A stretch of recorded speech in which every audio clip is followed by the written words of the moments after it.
હવે ગઢવી સાહેબને એમના વક્તવ્ય માટે વિનંતી કરીશ. ગઢવી સાહેબ 10:30 પોણા 11 સુધી પોતાની વાત કરશે અને એ પછી 10-15 મિનિટ આપણે એમની સાથે કંઈ પૂરક પ્રશ્નોત્તરી કરવી હોય તો 11 વાગ્યા સુધી આ સેશન આપણે ચાલુ રાખીશું. ગઢવી સાહેબ હાલમાં એક્ઝિક્યુટિવ ડિરેક્ટર તરીકે અદાણી ફાઉન્ડેશનમાં અને અદાણી સ્કિલ ડેવલપમેન્ટ કંપનીમાં જોડાયેલા છે. અદાણીની જે મેડિકલ કોલેજ છે, Adani institute of medical science, એમાં પણ સર ડિરેક્ટર તરીકે સેવા આપી રહ્યા છે. કચ્છના જિલ્લા વિકાસ અધિકારીથી એમની આ કારકિર્દી શરૂ થઈ. 2013માં એ આઈએએસ કેડરમાં આવી ગયા. એમણે કલેક્ટર અને ડિસ્ટ્રિક્ટ મેજિસ્ટ્રેટ તરીકે રાજકોટ, સુરત અને અમદાવાદમાં સંનિષ્ઠ સેવાઓ આપી છે. મેનેજિંગ ડિરેક્ટર તરીકે જીએસએફસી અને જીએમડીસી જેવી આપણી ખ્યાતનામ કંપનીમાં પણ પોતાનું સેવાનું યોગદાન આપ્યું છે. મેનેજિંગ ડિરેક્ટર તરીકે અને ચેરમેન તરીકે ગુજરાત ગ્રીન રિવોલ્યુશન કંપની, જે ગુજરાત સરકારની છે, એમાં પણ સેવા આપેલી છે. ચેરમેન તરીકે પશ્ચિમ ગુજરાત વીજ કંપની લિમિટેડ અને નિવૃત્ત થયા ત્યારે એ પ્રિન્સિપલ સેક્રેટરી રેવન્યુ અને commissioner land reforms in Gujarat government. અને હાલમાં આપણા 3-4 ગુજરાતી અખબારમાં સરની કોલમ અને ઘણા બધા સામયિકોમાં પણ સરના લેખથી આપણે એમને વિશેષ માનીએ છીએ. સાહિત્યનું, સંસ્કૃતિનું કાંઈ પણ જતન થતું હોય તો ગઢવી સાહેબની એમાં સહર્ષ ઉપસ્થિતિ હોય છે. હું એક શેર સાથે ગઢવી સાહેબને આવાહન કરીશ. મંजिलें उन्हीं को मिलती है जिनके सपनों में जान होती है, सिर्फ पंखों से ही उड़ान नहीं होती, हौसलों से उड़ान होती है. श्री गढ़वी साहब. બરાબર સંભળાય છે છેક સુધી? આપણે 15-20 મિનિટ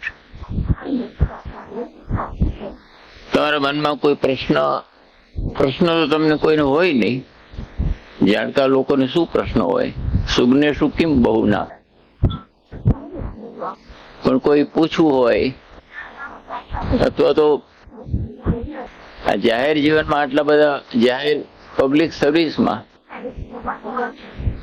જીવનના ઘણા બધા વર્ષો ગાળ્યા છે, એના સંદર્ભમાં તમારા મનમાં કોઈ ઇંતજારી હોય તો પણ આપ જરૂર પૂછી શકો છો. તમને ક્વેરીમાં એક કામ આપવા માંગુ છું કે અશોકભાઈ પાસે જે ડિગ્રીઓ છે,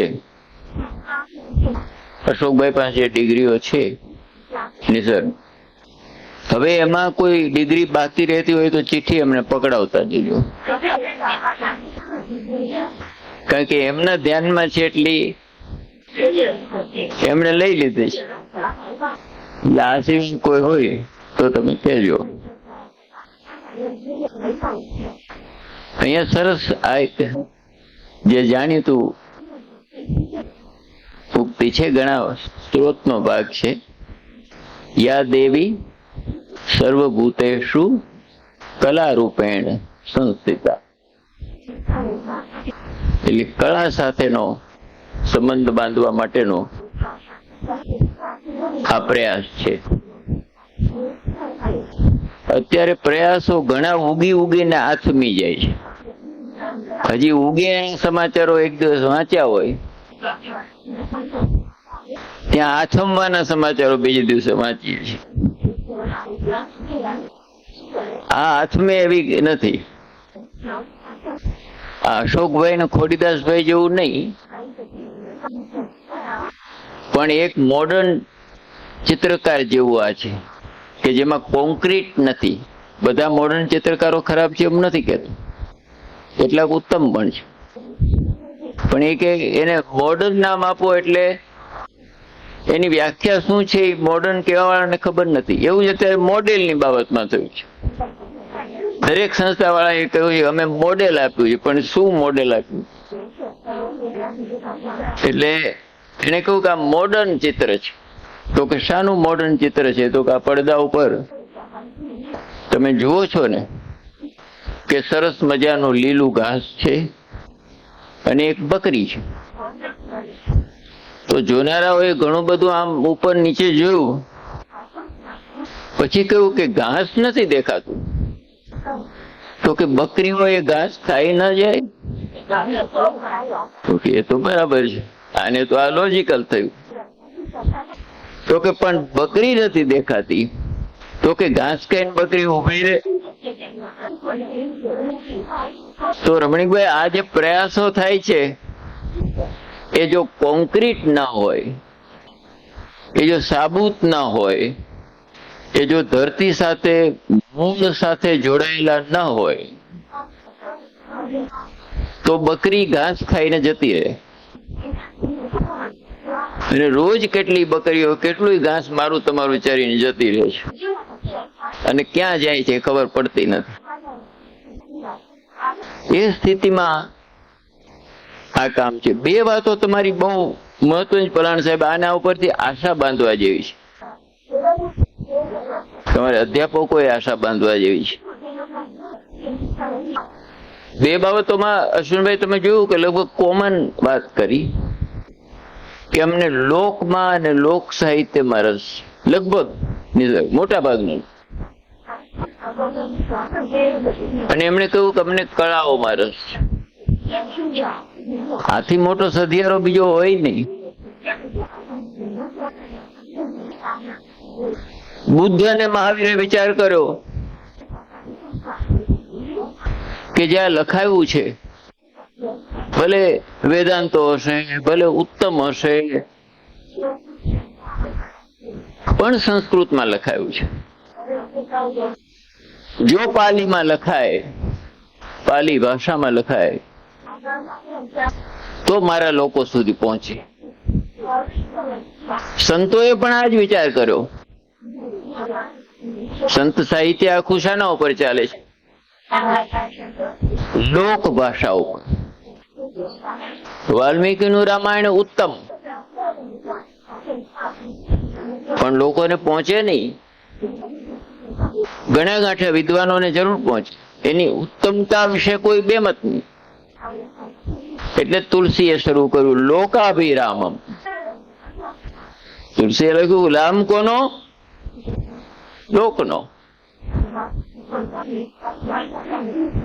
તો એ રામ અને એની સાથે જોડાયેલા પાત્રો એ જીવંત રહ્યા.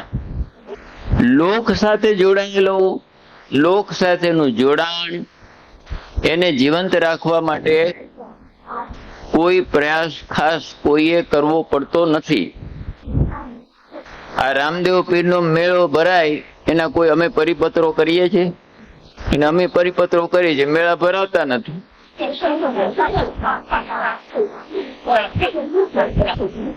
કારણ કે આમાં પરિપત્ર નથી કરવો પડતું. એ તો રણુજા એમ કરીને ગાતા ગાતા લોકો જાય, સ્વેચ્છાએ જાય, રાજી થતા થતા જાય, ખુશીથી જાય. કારણ કે એમને એમનું જોડાણ ત્યાં લાગે છે.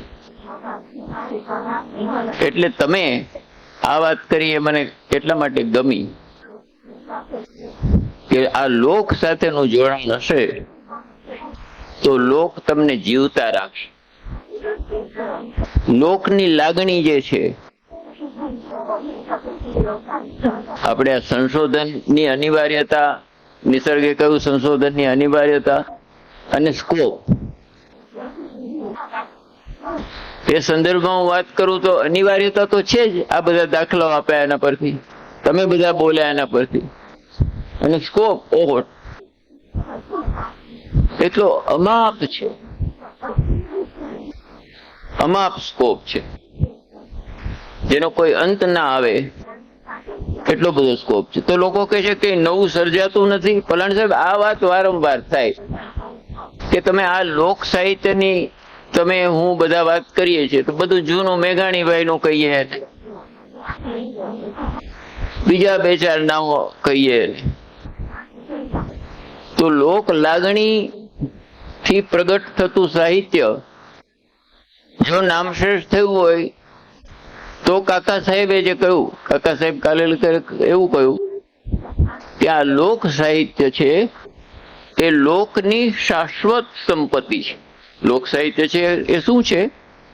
લોકની શાશ્વત સંપત્તિ છે. એ લોક થકી પ્રગટ થાય છે લોક થકી એનું સંવર્ધન થાય છે અને લોક થકી જે આગળ વધે છે. એટલે એને આગળ વધારવા માટેના કોઈ ખાસ પ્રયાસો કોઈએ કરવા, તો લોકો કહે કે હવે કેમ નથી થતું. તો હું એક વખત ધારી કોઈ કોલેજમાં ગયો હતો, સંજુવાળાએ આગ્રહ કર્યો, ઘણા વર્ષ થયા.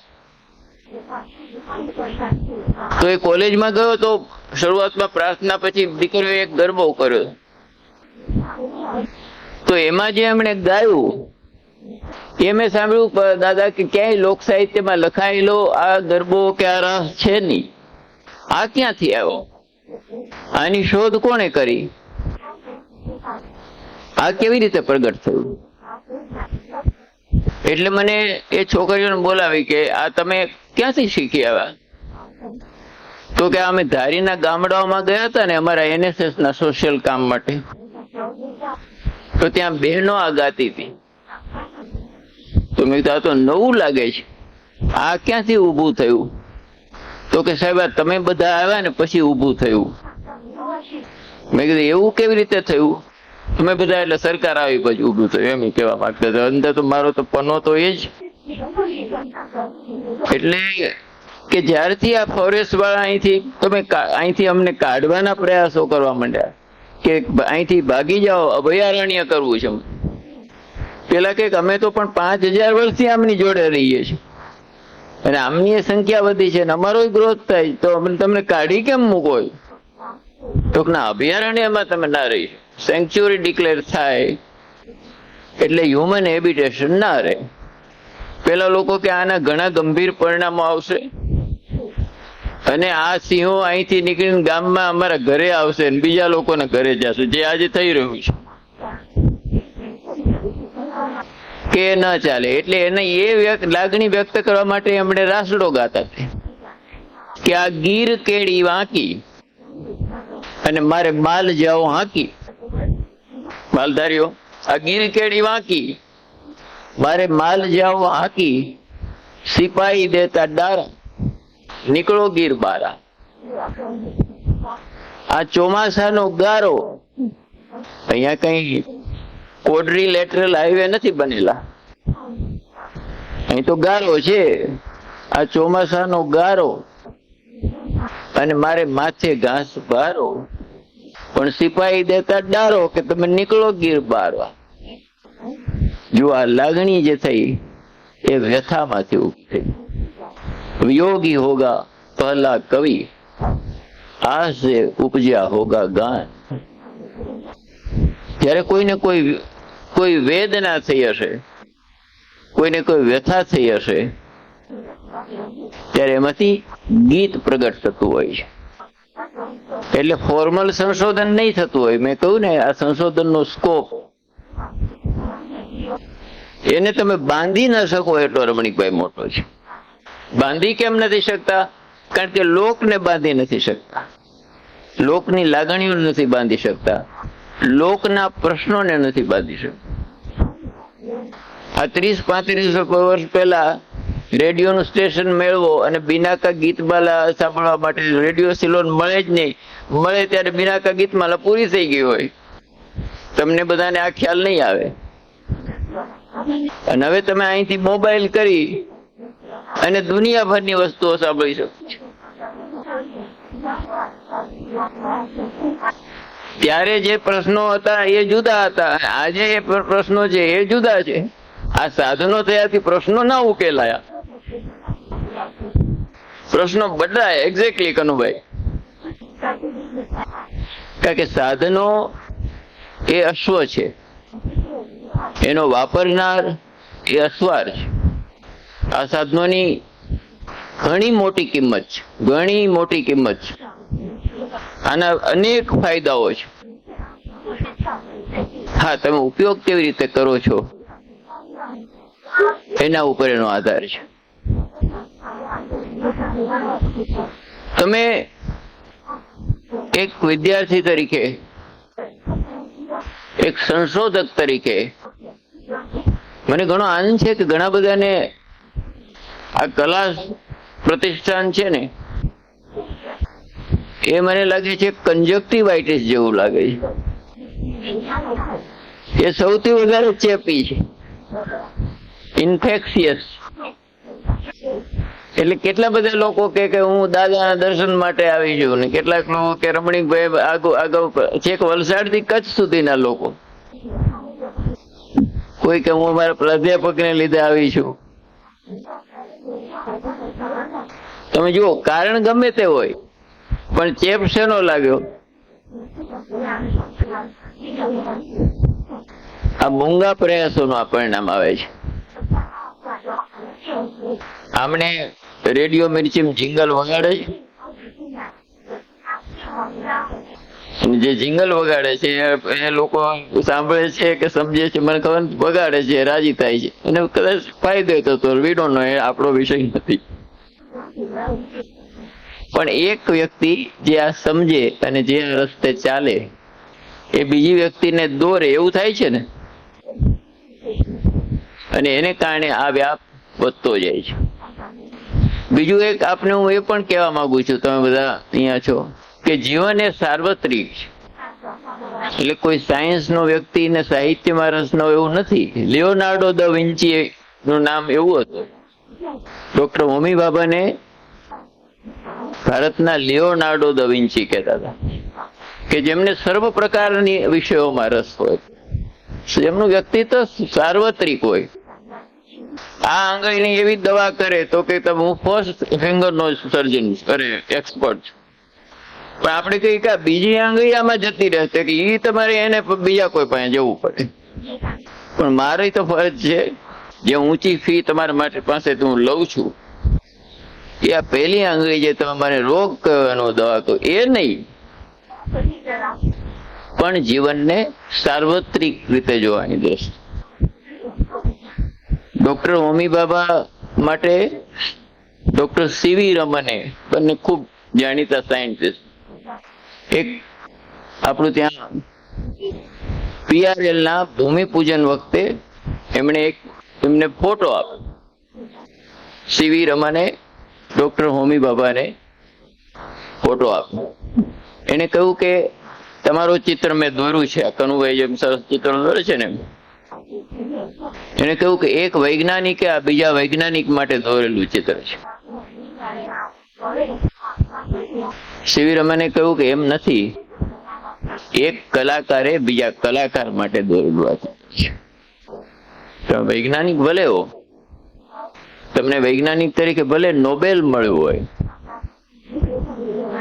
પણ તમારા જીવનનો એક ભાગ કળા સાથે પણ જોડાયો છે. ને એ જ ઉત્તમ વૈજ્ઞાનિક છે કે જેની કલામાં પણ દ્રષ્ટિ છે. આ સંશોધનને લીધે એની અનિવાર્યતા વિશે તો અઢળક વાતો કરી શકાય, પણ તમે જુઓ, નાના મોટા સંશોધનોએ આપણા જીવનને સમૃદ્ધ બનાવ્યું છે. જેમણે સંશોધન કર્યો, જેમણે વિચાર આપ્યો, એના ઉપર જરૂર મુશ્કેલી થતી હશે. એ વિચાર આપનાર ગેલેલિયોએ કહ્યું કે આ પૃથ્વી આસપાસ સૂર્ય ફરે જેવું તમે ચર્ચમાં રોજ અમને કહો છો, એ વાત ખોટી છે.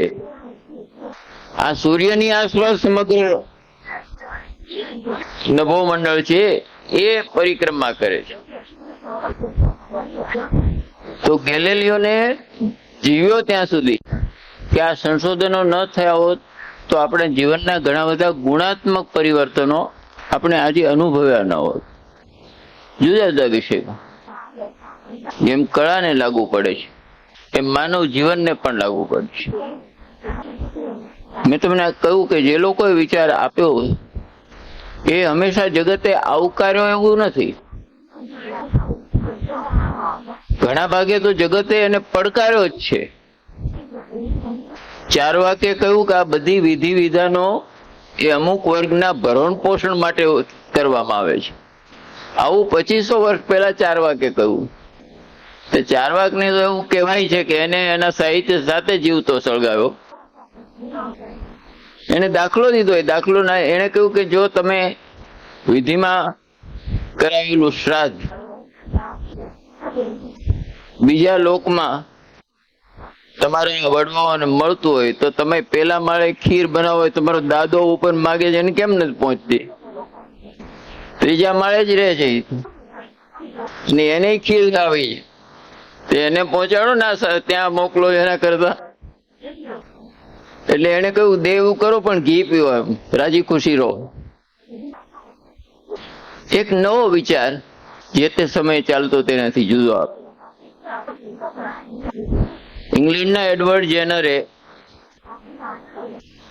વેક્સિનેશનની શોધ કરી.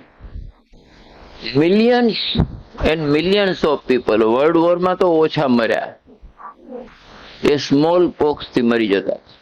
જો તમે સંશોધને કેટલું બધું જીવનમાં ગુણાત્મક પરિવર્તન થયું છે.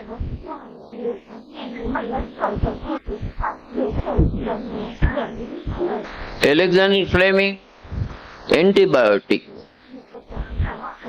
એને 100 વર્ષ હમણાં પૂરા થશે 1928માં.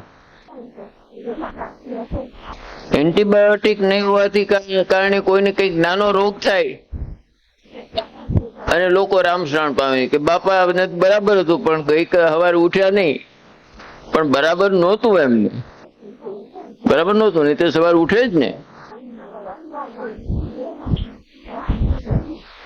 આ સમાધાનો સાથે સમસ્યાઓ થઈ છે. 2028માં એન્ટીબાયોટિકની સમસ્યાઓ થઈ, તમે જાણો છો કે ઓવર યુઝ થયો છે, એ અલગ વાત.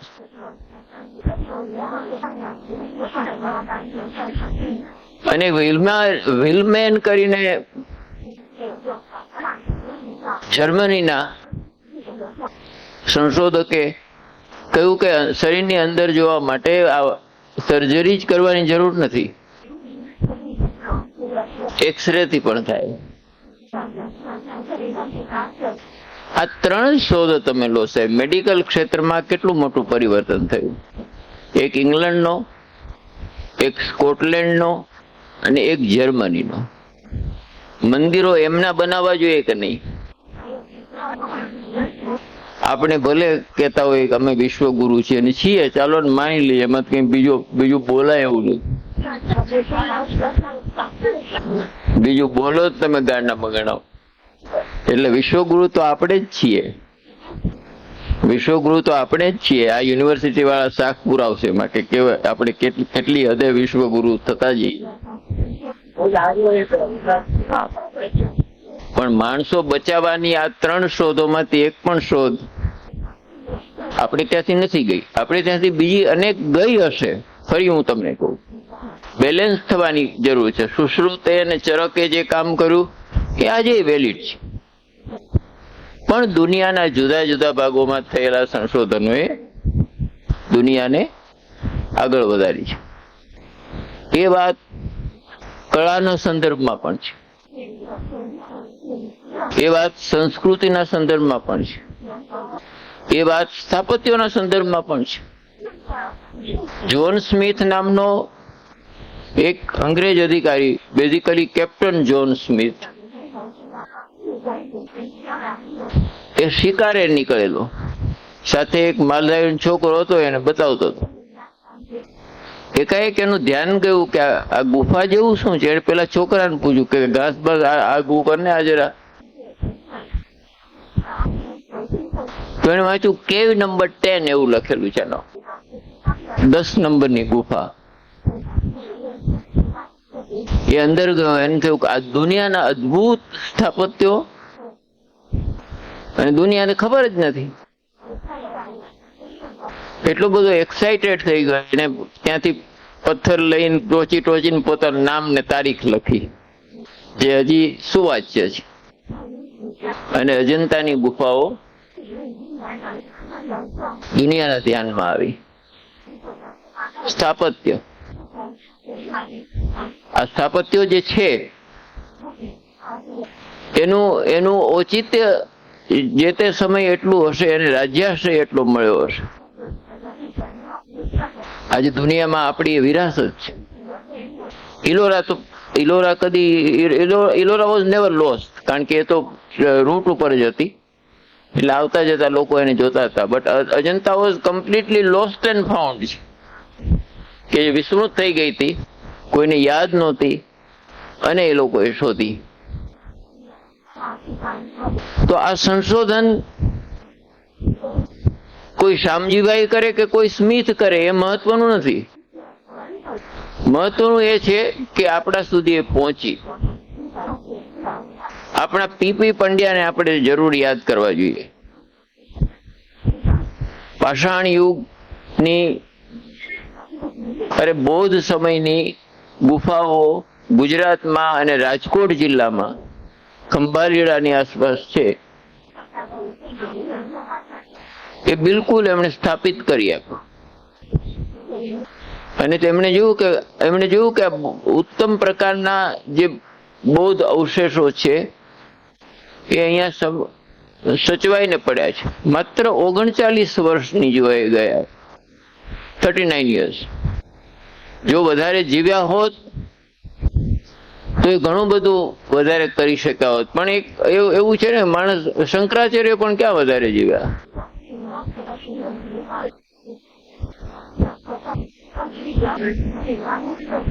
हाँ, साहिल लुधियानी नो शेर छे. अब एक रात कम जिए तो कम ही सही. एक रात अगर कम जिए तो कम ही सही. यही बहुत है कि हम मशाले जला के जिए. જ્યાં સુધી જીવ્યા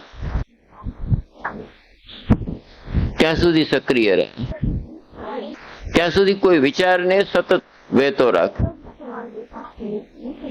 શોધખોળની આ પરંપરા ઘણી આગળ પણ વધારી શકાય.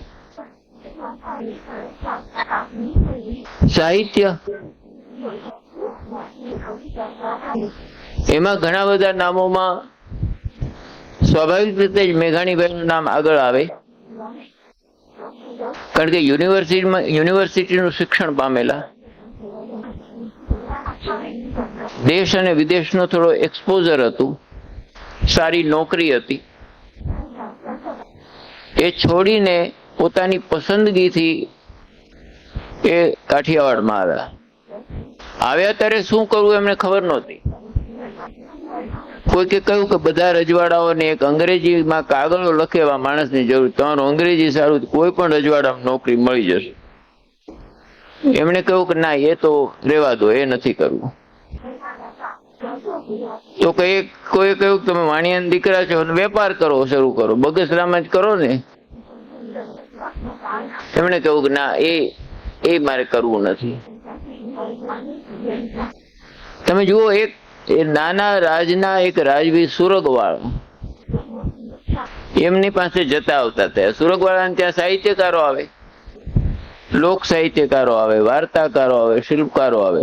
દરબાર સાહેબને એવો શોખ કે આ બધાને બોલાવવા, એમની સાથે વાતો કરવી. અને મેઘાણી તો ટગર જોયા જ કરે. એને તો આ તો કેટલું મોટું ક્ષેત્ર છે. એમના મનમાં જે ત્યાં બેઠા બેઠા ઠાકર મંદિરમાં ગોધૂલીના સમયે, સંધ્યાના સમયે જે આરતીનો અવાજ આવે એ એમણે કહ્યું કલકત્તામાં બેસીને મને સંભળાય છે. એટલે એમનો જીવ અહીંયા હતો, દેહ ત્યાં હતો, અને એમને એમનું કામ મળી ગયું. અને જુઓ, સંશોધનની એક મોટી યાત્રા શરૂ થઈ. મોટી યાત્રા શરૂ થઈ. ગામે ગામ ગયા, કસ્બે કસ્બે ગયા, અનેક લોકોને મળ્યા, અને ઘણું બધું સાહિત્ય એ આપણા સુધી લઈને આવ્યા. એ વાર્તાઓ હતી જ, એ વાતો હતી જ, એ કથાઓ હતી, એ પાત્રો હતા. પણ આ સંશોધન કલાક્ષેત્ર જો ન થયું હોત તો એ જતું રહ્યું હોત. તુકારામ ન થયા હોત તો કેટલાય અભંગો જે લોક સુધી પહોંચ્યા એ ન પહોંચ્યા હોત. એટલે દરેક યુગને પોતાના એક મેઘાણી મળે છે, દરેક યુગને પોતાનો એક તુકારામ મળે છે, દરેક યુગને પોતાની એક લલ્લેશ્વરી દેવી મળે છે, દરેક યુગને ગંગા સતી મળે છે. અને એનું યુગ કાર્ય એ કરીને જાય છે. એને એ ખબર નથી હું સંશોધન કરું છું. પણ એ ખરા અર્થમાં મેઘાણીભાઈને અલબત્ત ખબર હતી, કારણ કે મેં આપને કહું એમ યુનિવર્સિટીમાં શિક્ષિત થઈને ગયેલા હતા. દેશ અને વિદેશનું સાહિત્ય એમણે વાંચ્યું હતું. એટલા માટે એમને ખબર હતી કે આ સંશોધનનું કામ છે. એટલે ગામડે ગામડે ગયા અને આટલો મોટો સાહિત્યનો ખજાનો એ આપણા સુધી લાવ્યા. એ જે ખજાનો લાવ્યા એના ઉપરથી હજી અમારે લોક કલાકારોનો લોક ડાયરો ચાલ્યા કરે છે. આ બીજું તો કઈ નવું ઓછું આવ્યું છે. આ જે છે આપણે ઘણી વાર કે તમે વારંવાર એક વાત કેમ કહો તો કે બીજી સાહેબ શોધી આપો ને.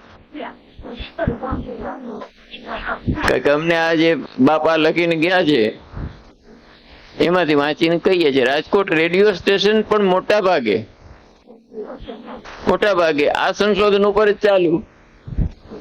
હવે આજે કોકને કામ કરવું હોય તો તમારો ગ્રંથ મળે કે આ અમદાવાદનું આપણું પેલું મંદિર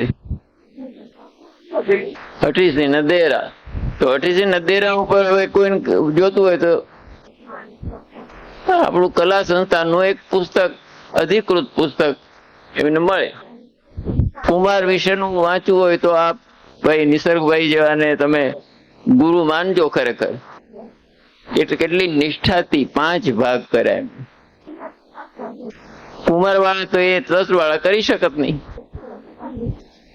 રમણીકભાઈ આપણે બીડું ઝડપ્યું અને રિયલ કામ થયું, કોન્ક્રીટ. તો આ મેઘાણીભાઈ એ કોન્ક્રીટ કામ કરી સરસ્વતીનો આશીર્વાદ પામીને ગયા. માતા સરસ્વતી મીઠ માંડીને જ્યોતિ કોઈક દુલારો, ત્યાં નીડર નિર્ભય નિર્વ્યસની છે કોણ ઉપાસક મારો. બાવલ બેટો જોઈ બગસરે, આ બગસરામાં હમણાં બાપુએ કથા કરી અને મેઘાણીને કેન્દ્રમાં રાખીને કરી. બાવલ બેટો જોઈ બગસરે અને હૈયામાં હરખાણી, હવે અમર લોકથી આવ અમારા શાયર મેઘાણી. ગીરા કંદરા પહાડ ગજવતો અને ગાંડો તુર થઈ ગાતો. કેવો માણસ હતો! ગીરા કંદરા પહાડ ગજવતો, ગાંડો તુર થઈ ગાતો. સાવજને ચારણ કન્યાના યુદ્ધ નિરખવા જાતો. 14 વર્ષની ચારણ કન્યા એને જગદંબાશી જાણી, હવે અમર લોકથી આવો અમારા શાયર મેઘાણી.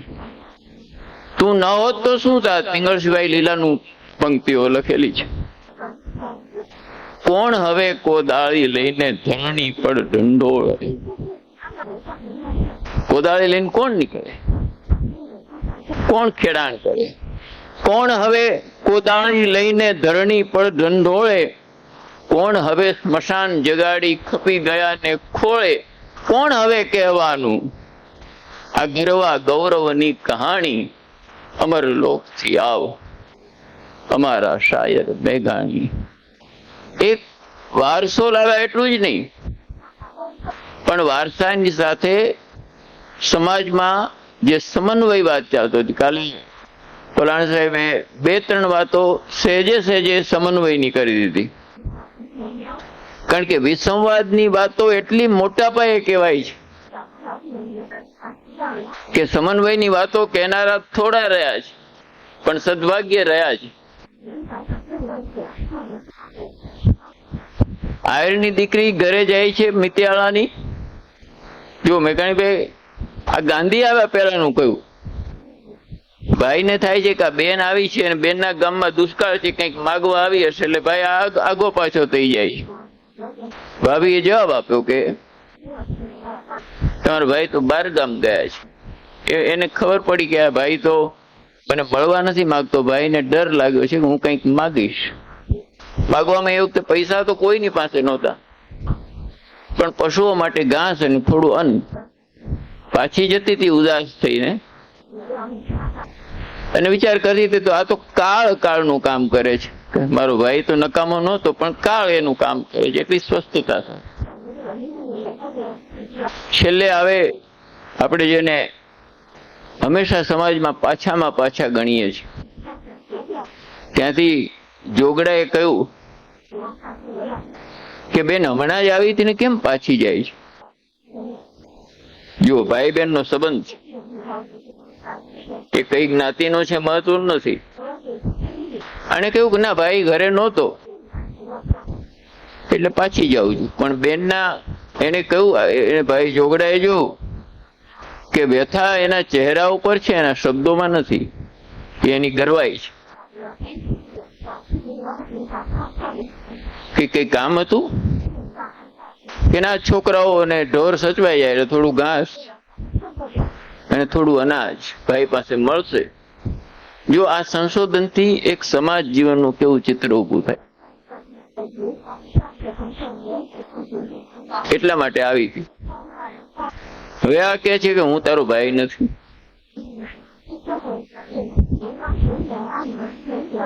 તો કે તું ખરો, મારો ભાઈ તો ખરો જ, બે સારે છે.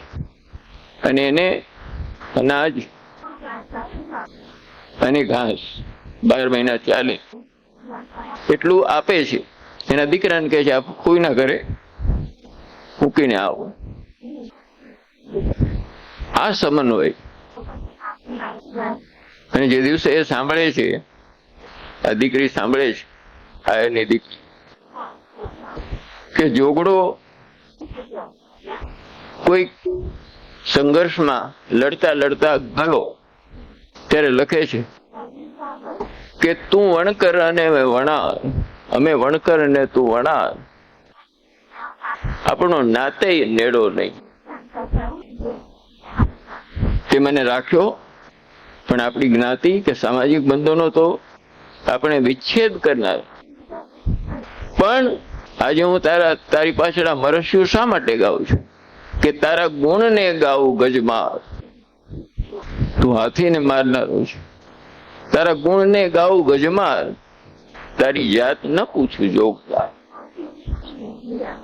તો સમાજમાં આ સાહિત્ય, આ મેઘાણીભાઈનું સંશોધન, એને કારણે ગાંધી આવ્યા તે પહેલા ગાંધી આને માટે ઘણી મહેનત કરી, આને માટે જ જીવ્યા, સમન્વય માટે જીવ્યા અને સમન્વય માટે મર્યા. પણ એની પહેલા પણ જે જીવતર હતું અને એમાં જે એકબીજા પ્રત્યે લોકોની લાગણીના તંતુઓ બંધાયેલા હતા, એ વાત જો સંશોધન ન થયું હોત તો આપણા સુધી કદાચ આવત જ નહીં. આપણે માનત કે આવું તો પહેલેથી જ હશે, આવું તો પહેલેથી જ હશે, જ્ઞાતિઓ વચ્ચેના સંઘર્ષો પહેલેથી જ હશે. નહોતા, એ નહોતા, અથવા તો ખૂબ ઓછા ને દબાયેલા હતા, એનું ગ્લોરિફિકેશન નહોતું. હવે કદાચ એ યુગમાં આપણે આવ્યા છીએ જે ચિંતાનો વિષય છે કે એનું પણ ગ્લોરિફિકેશન થાય, એના રિપોર્ટ્સ લખાય. તો માનવ જીવન સાથેની, માનવ જીવન સામેની જે પડકારરૂપ સમસ્યાઓ છે એનો ઉકેલ આ સાહિત્યમાં છે. પણ એ સાહિત્યની શોધ તમે કરો, એના વિશે તમે લખો, અધિકૃત રીતે લખો. એઆઈ નો ઉપયોગ કરવામાં કશો વાંધો નથી, કારણ કે એનાથી ઘણા બધા લાભો છે. પણ મેં શરૂઆતમાં કહ્યું એમ કે એ સાધન છે, એટલે તમે એને સપ્લિમેન્ટ કરાવી શકો. તમે કુમારના કોઈ પાત્ર વિશે લખતા હો તો તમે આ ગ્રંથ વાંચો અને કળા વિશેનું એમાં શું લખાણ છે વાંચ્યા પછી તમને લાગે કે મારે આ 1-2 બાબતો મિસિંગ થાય છે, and you go to the AI. બરાબર છે, કશું ખોટું નથી, કારણ કે એના થકી પણ તમને ઘણી બધી વિગતો અપડેટેડ મળે છે. બટ દેટ ઇઝ ઇન્ફોર્મેશન, એ માહિતી છે, એનું મૂલ્ય છે, એનું મૂલ્ય છે, પણ એ જ્ઞાન નથી. એટલે તમે કેવી રીતે આ ભેગું કરો છો? તમારી પાસે મૂળ વાંચન છે અને વાંચનની સાથે એડિશનલ ઉપયોગ કરવા માટે આ સાધનનો ઉપયોગ કરો છો, કરો. તો એ બંનેનું જો મિશ્રણ થશે તો તમે પણ કોઈ વિષયનું, તમારામાંથી ઘણા લોકો પીએચડી પર, મેં ઘણા વિષયો જોયા, મને બહુ આનંદ થયો. જે અઘરા છે, ચેલેન્જિંગ છે, એવા સબ્જેક્ટ તમે લીધા છે. સહેલું સહેલું કામ નથી કર્યું. અને કટ પેસ્ટ કરીને કઈ પીએચડી ધારો કે મળી જાય તો માનજો કે પીએચડી થયા પછી તમે ડોક્ટર ના લખી શકશો તમારા નામની આગળ. તમારા જીવનમાંથી એ પ્રગટશે નહીં. પ્રગટશે તો જ કે જે તમે લખ્યું છે એને ઇન્ટરનલાઇઝ કર્યું હશે, એને સમજ્યા હશો, એને ડાયજેસ્ટ કર્યું હશે, એને પચાવ્યું હશે, તો તમે લખી શકશો. આ જે પરંપરા છે એના સંશોધનો ન થયા હોત. તમે વિચારો 3 ચીની મુસાફરો છે, ફાહિયાન, ઇત્સિંગ અને એક ત્રીજો હ્યુએનસંગ. એને ભારતની મુસાફરી કરી, ઈસવીસનની પણ પહેલા કરી.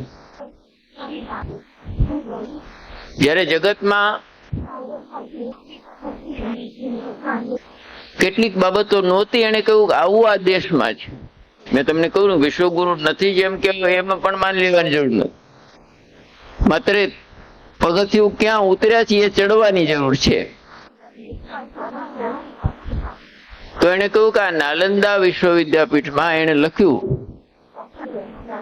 કે 7 માળનું એક બિલ્ડિંગ છે જે લાઇબ્રેરીનું છે. તમે વિચાર કરો, રત્નમણી, રત્નોદધિ અને રત્નસાગર એવાના 3 અલગ માળ છે.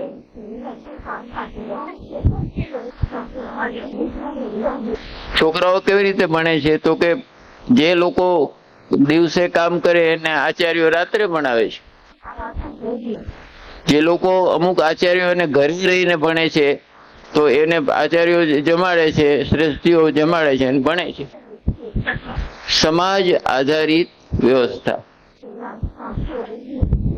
એટલે સરખી રીતે ચાલે. એનું કોઈ રેગ્યુલેશન નહોતું થતું. રેગ્યુલેશન થાય તો એનો ભંગ કરવામાં આપણે એમાં વિશ્વગુરુ છીએ. કોઈ પણ નિયમ ભંગ કરવામાં એમાં હું આપને અનકોન્ટેસ્ટેડ છીએ. બીજા આપણી જેવા નાના છે પણ નાના દેશો છે કે જે નિયમોનો ભંગ કરવામાં મજા પડે. અમારે અમદાવાદમાં કામ કર્યું તો એક ફાટક બંધ હતું. છેક સુધી પહેલા તો જાય તો જુદી વાત છે, પણ પછી કોઈક એને ઉપર કરીને અંદરથી જવાનો પ્રયાસ કર્યો, આખું સ્કૂટર નમાવીને. એટલે મારી જોડે પેલો જે ભાઈ હતો પોલીસનો, એને મેં કહ્યું કે આને પૂછતો કરો કે ઉતાવળ છે? ઉતાવળ છે તારે તો બરાબર છે. એટલે એને ભાઈને ઉભો રાખ્યો. એટલે એ ડર્યો કે આ કઈ કેસ કરવા આવ્યો. કે હું કેસ કરવા નથી આવ્યો, તો પ્રશ્ન પૂછવાનો. હવે સાહેબ ને આ જાણવો છે. શું કામ જાણવો છે મને ખબર નથી, પણ તારું ઉતાવળ છે તે તું આ પ્રયાસ કરે છે કનુભાઈ? એટલે એને કહ્યું ના, મારું ઉતાવળ જ નથી. તો કે તું કે આવું કેમ કહે? તો મને મજા આવે છે. મને મજા આવે છે. હવે આનો શું ઉપાય કરવો? લોકોની મજા લેતા કેવી રીતે રોકવા? કાયદો રોકી શકે એમ નથી. કેટલાને પકડવા?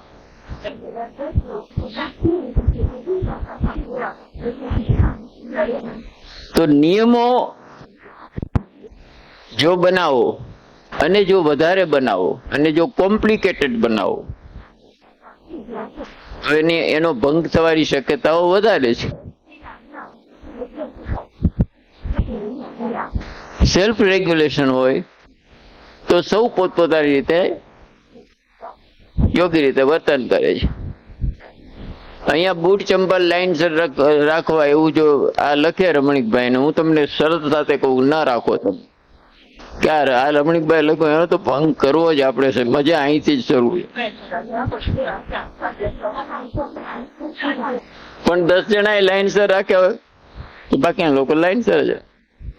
આપણા લોકો યુરોપમાં, અમેરિકામાં બહુ છે અને સારી સ્થિતિ છે, લોકો પણ સારા છે. એમાંના કોઈ ત્યાં નિયમો નથી તોડતા. તમાકુ ખાઈને થૂકે છે ત્યાં કોઈ? અને અહીંયા એમનો અધિકાર માને છે. બાળકો સ્કૂલે જતા હોય તો હોર્ન નથી મારતા.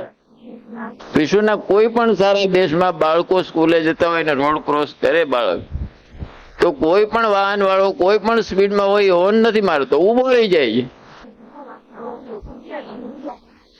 આપણે હોર્ન એટલા બધા મારે છે કે બાળક તો પડી જાય દફતર સાથે, પણ એને મૂકવા જનાર કોઈ સિનિયર સિટીઝન જતો હોય તો એ પડે. સરવાળે મોડું તો થાય જ, મોડું તો થાય, જેથી કારણે મોડું થાય ને બીજા 5 જણા આવે એમને ઊભા કરે.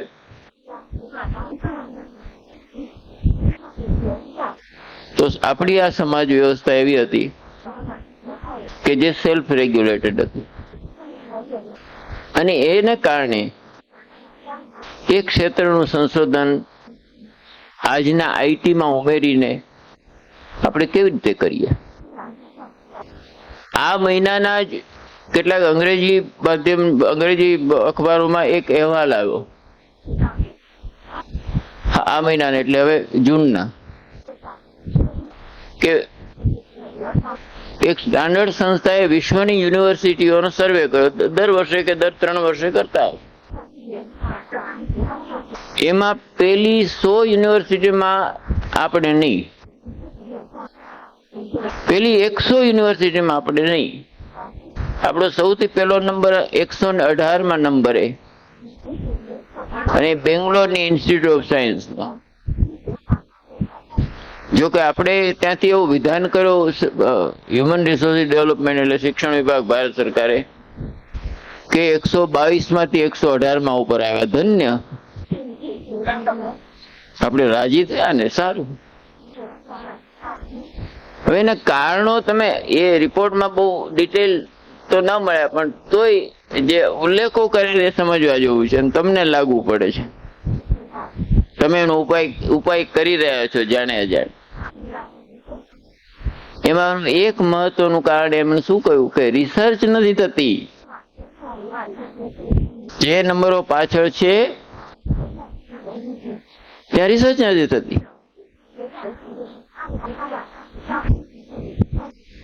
બીજું તારણ કે ક્રાઇટેરિયા છે રિસર્ચ મેગેઝિન્સ પબ્લિકેશન્સમાં, એમાં યુરોપ અને અમેરિકા કરતા ચાઇના આગળ જતું જાય છે. આ બીજું તારણ એમણે આપ્યું. એટલે આવનારા વર્ષોમાં આશ્ચર્ય ન પામશો કે દુનિયાભરના લોકો ભારત સહિત ચાઇનામાં ભણવા જશે, કારણ કે સ્ટાન્ડર્ડ છે. તમે તમારી યુનિવર્સિટીને એ લેવલ ઉપર લઈ જાઓ છો. યુરોપ અને અમેરિકા માટે એક ચેલેન્જ ઉભો કરો. આપણે કહીને આપણી વસ્તી વધારે આપણે કાંઈ ન થાય, પણ આ રહ્યા ને, તમારી સરખામણી તમે સ્કોટલેન્ડ સાથે ના કરો, કે ફિનલેન્ડ સાથે ના કરો, કે સ્વિટ્ઝરલેન્ડ સાથે ના કરો, પણ આમની સાથે કરી શકાય ને.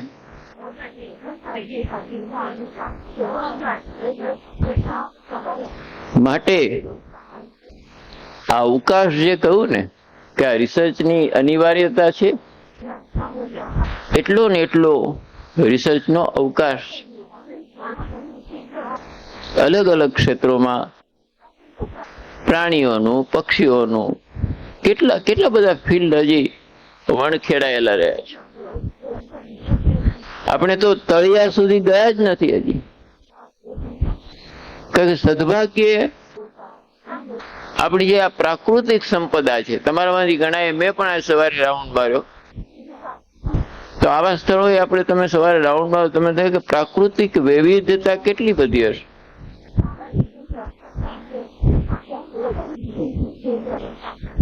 અને એ તો કુદરત નિર્મિત છે. કુદરતે તમને એક પણ પૈસો લીધા વગર ભેટમાં આપી છે. આનું બિલ મોકલતા હોત તો ખબર પડે.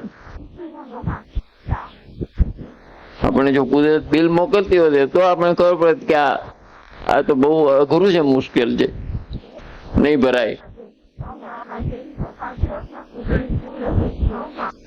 આપણે હરિની, કોઈ ભજન છે, હરિની આટડીએ મારે તો કાયમનું હટાણું.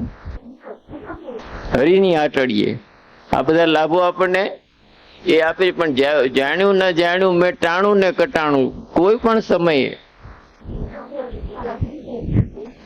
એ આપણને આપનારો બેઠો છે.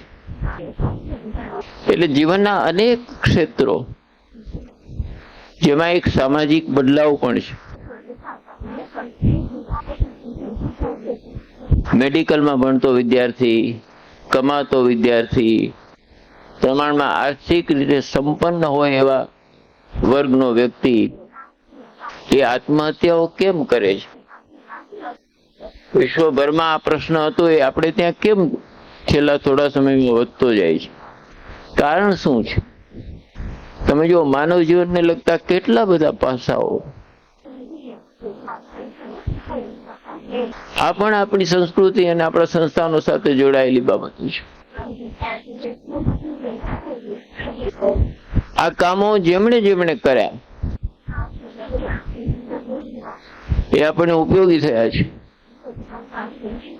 કાલે મેં જેમ ઉલ્લેખ કર્યો કે ભગવત ગોમંડળ થયું તો આપણને એક વિષયો પ્રત્યેની એક ઊંડી સમજ આવી, શબ્દો પ્રત્યેની એક સમજ આવી.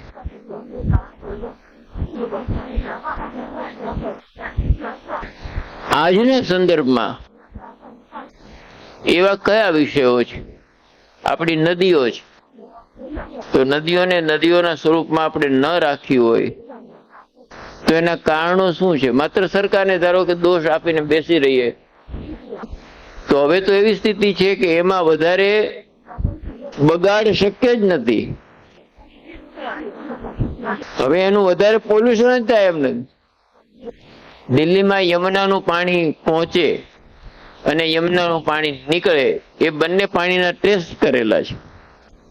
તો પહોંચે ત્યારે પાણી ખરાબ નથી, પહોંચ્યું ત્યારે પાણી ખરાબ નહોતું.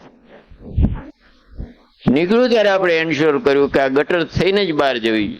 યમુનાના ગીતો ગવાય, યમુનાના કાંઠે બેસીને કૃષ્ણે વાગણી વાંસળી વગાડતી હતી એમ ગવાય અને મજા લેવાય, પણ યમુનાને સુધારાય નહીં. તો આ તબક્કાઓ એ પડકારરૂપ બાબતો છે જેને તમે કેવી રીતે સંશોધનમાં, કેવી રીતે એને અંદર લાવો. અભ્યાસમાં માતૃભાષા કે અંગ્રેજી માધ્યમ એ ત્રીજો આપણે ત્યાં ચર્ચાનો વિષય. એના લાભ ગેરલાભ શું છે? અંગ્રેજી પ્રત્યે ધિક્કાર રાખવાની જરૂર છે. વિશ્વની કોઈ પણ ભાષા માટે તિરસ્કાર રાખવાની જરૂર નથી. અંગ્રેજી માટે તો સ્વાભાવિક રીતે નહીં, કારણ કે એમાં અઢળક સાહિત્ય છે. પણ એને કારણે તમે ગુજરાતી સાથેનો સંપર્ક જો તમારો તૂટી જાય તો તમારો એક સંસ્કૃતિ સાથેનો સંબંધ તૂટી જશે. આ ગણેશ દેવી જેવા વ્યક્તિઓએ લખ્યું કે આ એક બોલી નાશ પામે છે. ભાઈઓ, બોલી નથી નાશ પામતી, એ બોલીની સાથે આખી સંસ્કૃતિ નાશ પામે છે.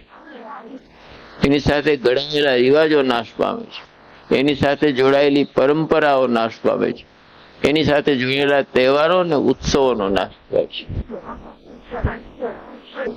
એટલે તમારા માટે બહુ મોટું ફિલ્ડ છે. સદભાગ્યે ઘણી બધી સવલતો ઉપલબ્ધ છે, ટેકનોલોજી ઉપલબ્ધ છે. તો એનો જેટલો પણ ઉપયોગ કરીને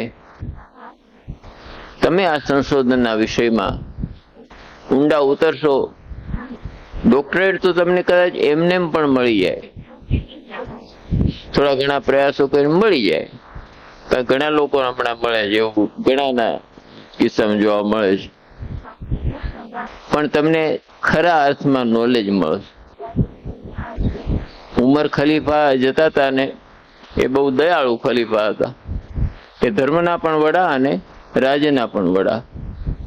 પણ એવું કોઈ ઘરમાં રોકકળ થતી હતી, કોઈ બેન રોકકળ કરતી હતી, એટલે અંદર જઈને પૂછ્યું કે બેન કેમ? તો કા છોકરાઓ ભૂખ્યા છે ને, તો કા કઈ મૂક્યું છે ને? હા, એ તો ગરમ પાણી મૂક્યું ને થોડા કંઈક દાણા નાખ્યા છે, મૂળ નાખ્યા, પણ ભાવે એવું નથી કઈ. પણ આ હું કરું છું તો આ બે છોકરાઓ જો રડતા રડતા થાકીને સૂઈ જાય, આ આશ્વાસનમાં આની રાહ જોતા જોતા. એટલે ઉમર ખલીફા ત્યાંથી નીકળ્યા, ઘેર ગયા અને એક કોથળો ભરીને ખાવાની વસ્તુઓ વાસણો. પણ હવે જુઓ, એમણે એ કોથળો ખભે ઉપાડ્યો. એના આસપાસના લોકોએ કહ્યું કે આ તમે શું કરી રહ્યા છો ખલીફા? અમે છીએ ને ઉપાડનારા. કે ના. એ ઉપાડીને ત્યાં ગયા અને બેનને આપ્યું. એ બેને કહ્યું કે અમારા ખલીફા પણ ભલા માણસ, અમારા ખલીફા પણ ઘણા ભલા માણસ, તમે તો છો જ, પણ એ પણ ઘણા ભલા માણસ છે. એ પણ જો આવું કરે તો એ ખરા અર્થમાં ખલીફા થાય. એ બહાર નીકળ્યા, એમની આંખમાં આંસુ. સાથેના લોકોએ કહ્યું કે હવે કેમ તમે રડો છો? તો ઉમર ખયામે કહ્યું કે ખલીફા તો હું હતો જ, પણ ખિલાફત મને આજે મળી છે. ખલીફા તો હું હતો જ, તો તમે જો એ કામમાં ઊંડા ઉતરીને કરશો તો તમને એનો વૈભવ સમજાશે, તમારા જીવનમાં સમૃદ્ધિ આવશે, તમારામાં ઘણો સ્પાર્ક દેખાય છે. યુવાન પેઢી પાસેથી ઘણી મોટી અપેક્ષાઓ સકારણ છે. ઘણા બધા યુવાનો નિરાશ નથી કરતા, ઘણું બધું સારું કરી રહ્યા છે. સાહિત્યના ક્ષેત્રમાં, કળાના ક્ષેત્રમાં, વિજ્ઞાનના ક્ષેત્રમાં આપણા ઘણા યુવાનો ઘણું સારું કરી રહ્યા છે. તો તમે જે આ વિષયોની પસંદગી કરી છે અને આ સિવાયના પણ વિષયો તમારા મનમાં કોઈ ઊંડે પણ ધરબાયેલા હોય, તો આ સમય છે એનું કામ ઊંડાણપૂર્વક કરવા. સર જે પ્રસંગની વાત કરતા હતા એનો એક સરસ શેર છે, ભૂखे बच्चों की तसल्ली के लिए माँ ने रात भर चूल्हे पे पानी पकाया. આ દેશની આ સ્થિતિ છે. ઘણાને આટલું અન્ન પણ મળતું નથી. સાહેબે જે વ્યથા વ્યક્ત કરી હતી. આપનામાંથી પ્રશ્નો હોય તો આપણી પાસે હજી 30 મિનિટ જેટલો સમય છે. સરના વ્યાખ્યાનમાંથી અથવા એમ લાગે કે સર મને આ પ્રશ્નનો જવાબ આપી શકે એમ હોય તો અહીંયા આગળ આવજો. માઇક તમને કોર્ડલેસ માઇક પણ મળશે. કે તમે લોક જીવન સાથે અને લોક સંપર્ક, કારણ કે કલેક્ટર રહ્યા છો તે, અને સાહિત્યનો આટલો બધો અભ્યાસ, આપણે આ મૂળ સાથેનો અભ્યાસ છે, તો આ ક્ષણે રહીને ભારતની જે સ્થિતિ છે, સાંસ્કૃતિક સ્થિતિ છે, કારણ કે પ્રયત્નો તો ઘણા બધા થઈ રહ્યા છે, તો ભારતીય સંસ્કૃતિના એવા કયા ક્ષેત્રો છે કે જેમાં આ વિદ્યાર્થીઓ, તમે પિન પોઈન્ટ કરો કે આ ક્ષેત્રમાં સંશોધન થઈ શકે, આ ક્ષેત્રમાં થઈ શકે, આ ક્ષેત્રમાં થઈ શકે, એવા કેટલાક મુદ્દાઓ અમને કહો કે ભાઈ, કારણ કે એના માટે દિશા પણ ઉઘડશે. કારણ આપણું દર્શન વ્યાપક દર્શન છે. આ તો બધા જે ખીલતા ફૂલો છે અને તમે તો બહુ વ્યાપક એંગલથી બધું જોયેલું છે. તો એ તમારી દૃષ્ટિએ ભારતીય સંસ્કૃતિના કોઈ પણ હોય, એક ભાષા હોય, કલા હોય, ખાણીપીણી હોય, રહેણીકરણી, તમને એવા કયા ક્ષેત્રો લાગે છે કે જેમાં આ વિદ્યાર્થીઓ કંઈક ગતિ કરી? એ વાત કે ઘણી બધી બાબતો આપણી સામે હોય તો શાની પસંદગી કરવી જોઈએ? શાની પસંદગી કરવી જોઈએ? સમાજ જીવન સાથે જેનો ઘરોબો હોય એને પસંદગી કરવી સહેલી પડે છે, કારણ કે એને ઘણા વર્ષોનો એનો અનુભવ છે. જેમ કે ગાંધીએ પસંદગી કરી કે હું દાંડી માર્ચ કરીશ, દાંડી કૂચ કરીશું, સાબરમતીથી નીકળીશ અને દાંડી સુધી જઈશ. ઘણા લોકોના મનમાં ના આવ્યું, મનમાં ન બેઠું કે ગાંધી આથી વધારે વિશેષ સારી કામ હાથ ઉપર લઈ શક્યા હોત, સરદારને સોંપીને વધારે એક અસરકારક સંઘર્ષ કરી શક્યા હોત. ગાંધીએ આ કામ કેમ હાથ ઉપર લીધું? એવો ગણગણાટ કોંગ્રેસના ઘણા નેતાઓમાં, સામાજિક ક્ષેત્રના આગેવાનોમાં હતો. ગાંધી તો એકવાર પગલું ડગલું ભર્યું કે ના આઠવું, એટલે એમાં તો ફેરફાર થાય એમ નહોતો. પણ એમાંના એક વ્યક્તિ પંડિત જવાહરલાલના પિતા મોતીલાલ નહેરુ, એ બહુ સુપ્રસિદ્ધ એડવોકેટ, ખૂબ જ ગર્ભ શ્રીમંત અને કોંગ્રેસમાં કામ પણ કરે. એમણે એક લગભગ 3.5 પેજનો અંગ્રેજીમાં ધુઆધાર અંગ્રેજીમાં ગાંધીજીને કાગળ લખ્યો કે તમારી આ વિષય પસંદગી ખોટી છે. તમે સરદારને કામ આપો અને એવો સંઘર્ષ કરો કે જેથી અંગ્રેજો અહીંથી વહેલા ટળે. આ ઉપાય તમારો જે છે એ અમને ઠીક દેખાતો નથી. ગાંધી દરેક પત્રનો જવાબ આપતા, એટલે એમણે પોસ્ટકાર્ડ લીધું કે આ મારો પ્રયોગ છે એ બરાબર નથી લાગતો એવું અમને લખ્યું હતું, એટલે એનો પોસ્ટકાર્ડ લીધું. ગાંધી જેવું લાઘવ કોઈ સાહિત્યકારનું નથી કે જો 5 શબ્દોમાં પતતું હોય તો 6ઠો શબ્દ ના વાપરે. એટલે એને પોસ્ટકાર્ડમાં મોતીલાલ નહેરુને હિન્દીમાં લખ્યું. એ પાછું જાણતા હતા કે મોતીલાલ નહેરુ હિન્દી જાણે છે તો હિન્દીમાં જ લખવું જોઈએ એવો એમનો આગ્રહ. ન જાણતો હોય અંગ્રેજી લખે એનો એમને વાંધો નતો, એ અંગ્રેજીમાં અંગ્રેજીનો જવાબ આપતા હતા. એટલે આ પ્રયોગ વિશે એમણે મોતીલાલજીને કહ્યું.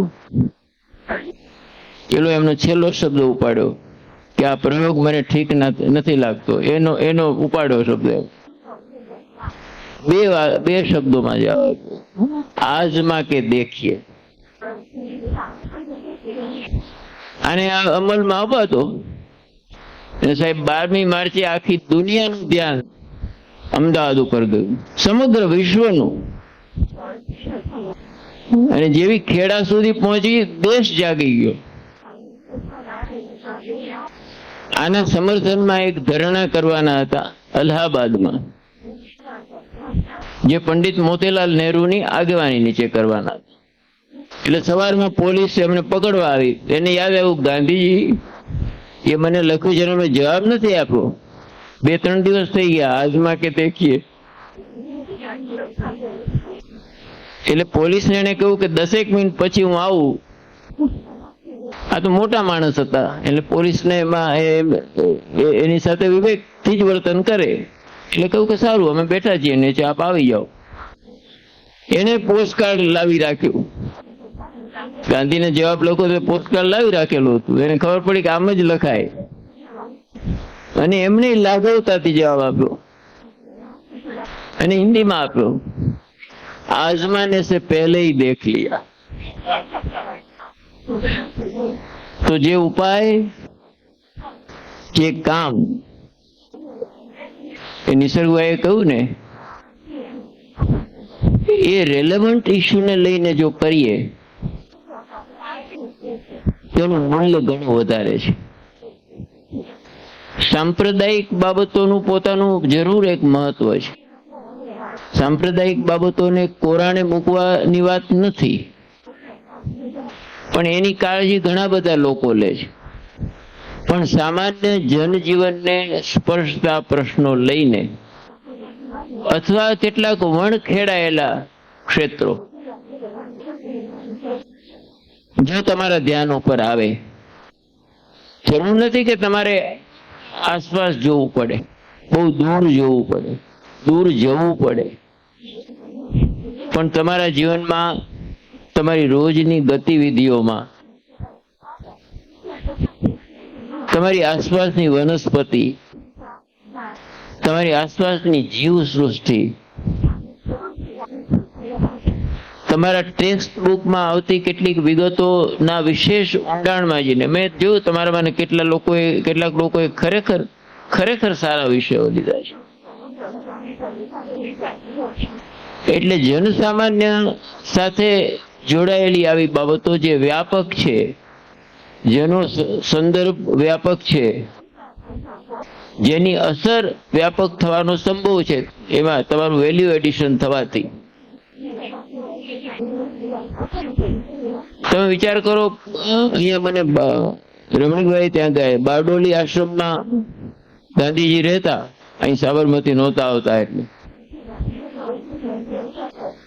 તો ત્યાં એને ત્યાં આ ઉત્તમ દાદા હતા, એમના દીકરી હવે ત્યાં છે, નિરંજનાબેન. તેને ગાંધીજીએ એક વાર એને કહ્યું કે મને ઉત્તમચંદ, હવે મને ખગોળ શાસ્ત્ર શીખવાની બહુ ઈચ્છા થઈ છે. હવે મને ખગોળ શાસ્ત્ર, કે બાપુ તમે કેટલું તો શીખ્યા છો? તો કે ઉત્તમચંદ એવું નથી, હા, આ ખગોળ શાસ્ત્રમાં મને નથી ખબર પડતી. એટલે બહુ જાણીતું ગુજરાતી નામ છે ખગોળ શાસ્ત્રનું. એનું પુસ્તક મને લાવી આપો. અને રોજ રિલિજિયસલી 5 પેજ ખગોળ શાસ્ત્ર વિશે એ વાંચતા થયા. જીવનના લગભગ તો આ ઓબ્ઝર્વેશન જ હશે ને એમને છેલ્લે દિલ્હીમાં ગયા ત્યારે કલકત્તાથી તાજા આવેલા. તો એમને અફસોસ થયો.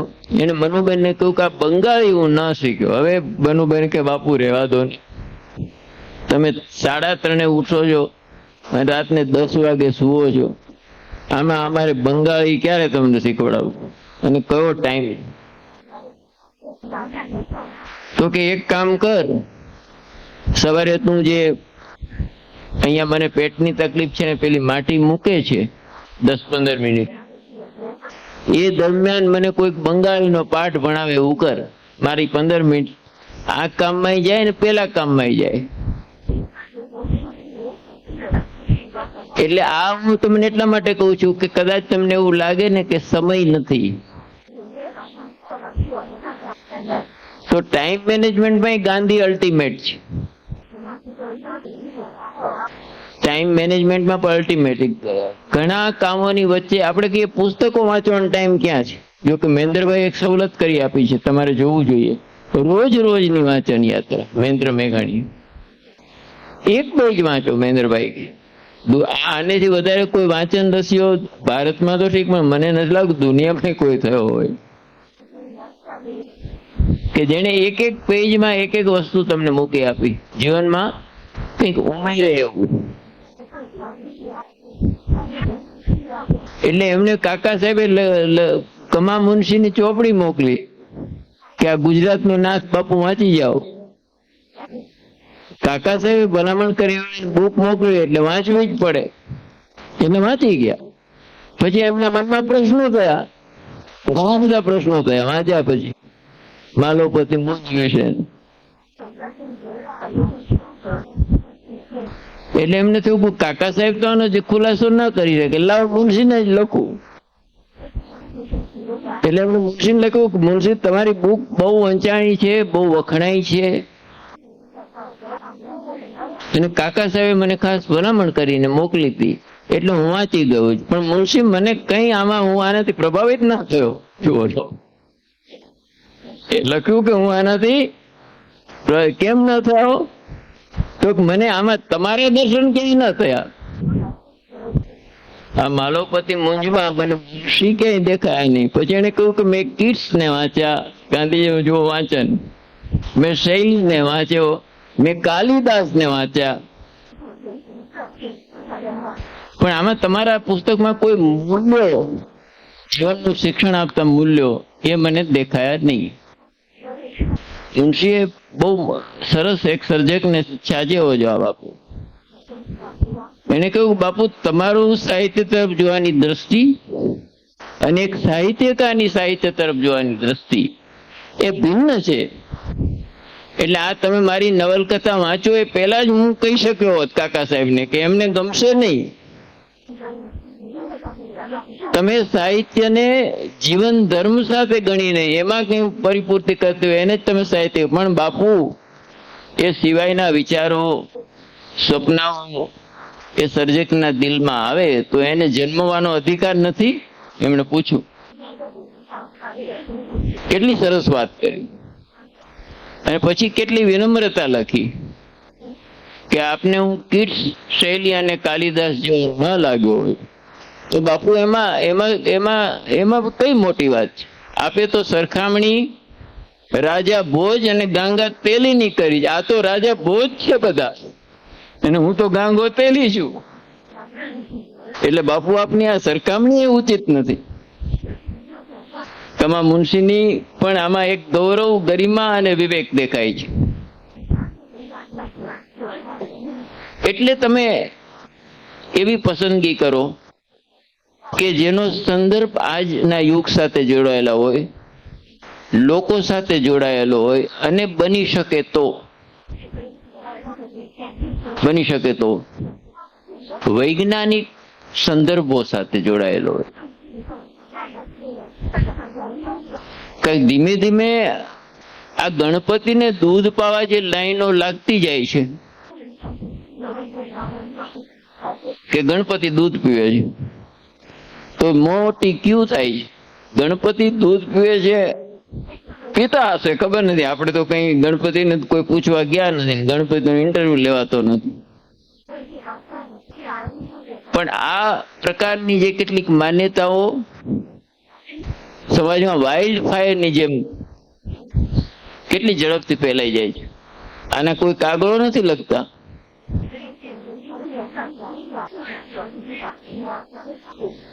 ધર્મસ્થાનોમાં તહેવારોને દિવસે થતી ભીડભાડમાં માણસોનું મરવું, એક માણસ મરે કેમ? એક તો ડિસિપ્લિનનો અભાવ હશે, બીજું જ્યાં 10 માણસોની કે 100 માણસોની જગ્યા હોય ત્યાં 600 માણસો આવતા, કંઈક તો કારણ હશે ને. તો આ નાગરિક ધર્મ એ બીજો વિષય છે કે જેમાં આપણે વિજ્ઞાન ઉપરાંત નાગરિક ધર્મ વિશે ની સમજ આપણા લોકો સુધી પહોંચાડવી જોઈએ. એવી જ બાબત ઘણી બધી વિકૃત રીતે આવતી વાતો છે. હવે સોશિયલ મીડિયા ઉપર કેટલીક કથાઓ એવી આવે છે કનુભાઈ, કે આપણને જો થોડી ઘણી માહિતી હોય તો આપણને લાગે આ તો ખોટું લખ્યું છે.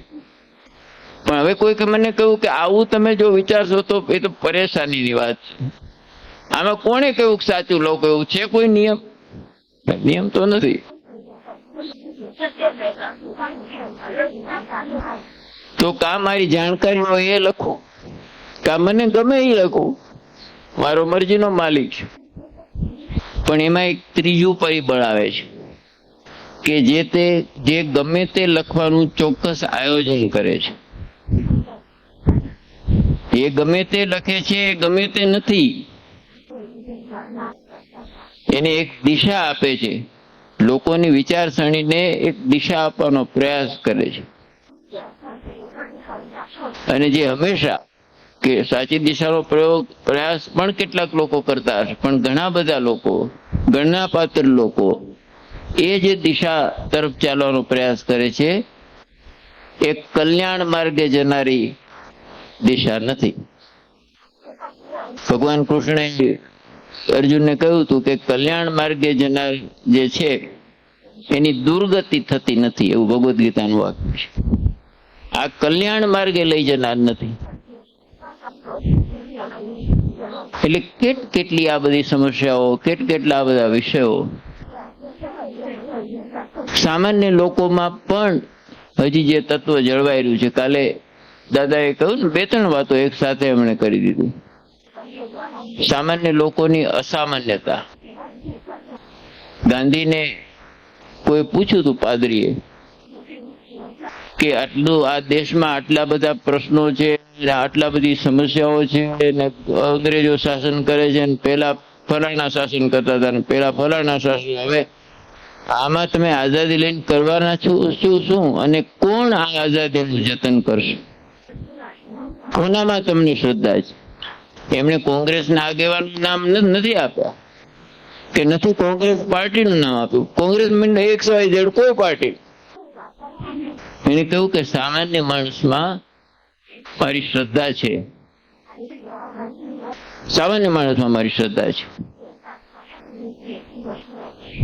અને એને કારણે મને એમ લાગે છે કે અમારું આ રિપબ્લિક થશે તો ચાલશે.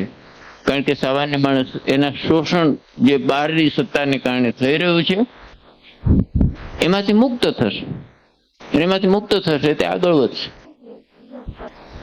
કાળી અંધારી રાતમાં તે તો તેજની જોઈ લકીર. મેઘાણી માટે લખ્યું, આ સામાન્ય માણસોની વાત મેઘાણી જ લાવ્યા.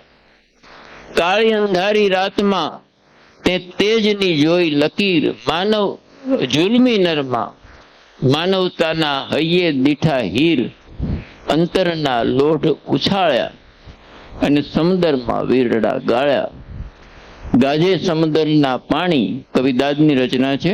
ઘટોઘટ એમ મેઘાણી. અહીંયા આ વાત ઉપર ભાર મૂક્યો કે મેઘાણીના ઘણા પાસાઓ છે, પણ સામાન્ય માણસોમાં એને જે અસામાન્યતા જોઈએ, એક મેં દાખલો પણ તમને આપ્યો, એવા અનેક દાખલાઓ. તો એને સ્પર્શતા કોઈ પણ વિષય હોય તો મને લાગે છે કે એનું રેલેવન્સ આજે રહેવાનું છે, આજથી 25 વર્ષ પછી પણ રહેવાનું છે. જરૂર આપણે બધા જેટલી મહેનત કરીએ એ આપણા હિતમાં છે, આપણા ગ્રોથના હિતમાં છે, ચોખ્ખી વાત કરું તો. અને આપણો ગ્રોથ અને આપણો વિકાસ થશે તો આપણું જે કોન્ટ્રીબ્યુશન સમાજને છે એ હંમેશા મોટું જ કોન્ટ્રીબ્યુશન હોવાની જરૂર નથી, નાનું હોય તો નાનું, પણ એ સમાજ જીવનના મૂલ્યોમાં વૃદ્ધિ કરનારું થશે. Thank you. જવાબ એટલો લાંબો ના હોવો જોઈએ, પણ હવે ટાઈમ જ છે તો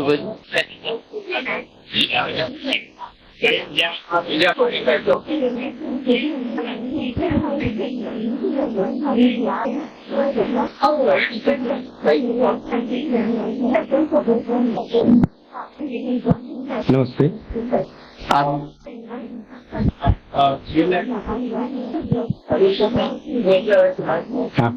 નમસ્તે. જીવનના 3 ક્ષેત્રો, સરકારી, ખાનગી અને લોકજીવન, તો આ ત્રણેય સાથે આપ જોડાયેલા છો, તો આજના સંદર્ભે તમે કલા અને સંસ્કૃતિનું અનુસંધાન કઈ રીતે જોવો છો અથવા જોવા માંગો છો?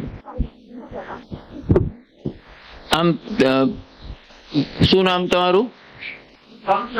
અક્ષર. એટલે અક્ષરની વાત સાચી છે, એને જે તફાવત કયો એ પણ બાહ્ય દ્રષ્ટિએ વિઝિબલ છે, ડિફરન્શિએટ કરી શકાય એવું છે. પણ સમાજ જીવન, લોક જીવન અને સરકારી બાબતો તમે કહી ને,